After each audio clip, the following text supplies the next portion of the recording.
ఇగోండి యమునోత్రి యాత్ర అండి. అబ్బబ్బబ్బా! కొంచెం అస్సలు మర్చిపోలేని యాత్ర అండి. ఆ వాటర్ ఫాల్స్ అవి మేము గుర్రం మీద ట్రెక్కింగ్ గుర్రం మీద చేసామండి. మేము 7 కిలోమీటర్స్ వచ్చాము. ఇంకా 11 కిలోమీటర్స్ ఉంది మాకు.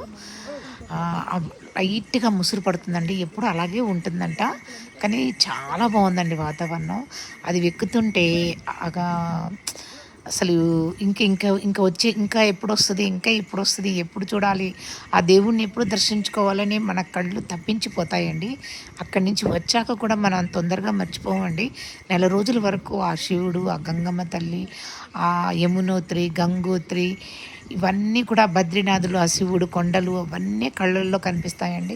నాకైతే అలాగే నెల రోజుల వరకు కూడా నేను మర్చిపోలేకపోయానండి. అసలు నేను దేంట్లో కూడా మనసు లగ్నం కాలేదండి. అంత మంచి యాత్ర అండి. నిజంగా జీవితంలో ఒక్కసారైనా చేయాలండి. ప్రతి ఒక్కళ్ళు కూడా ఒక్కసారైనా చేయాల్సిన యాత్ర.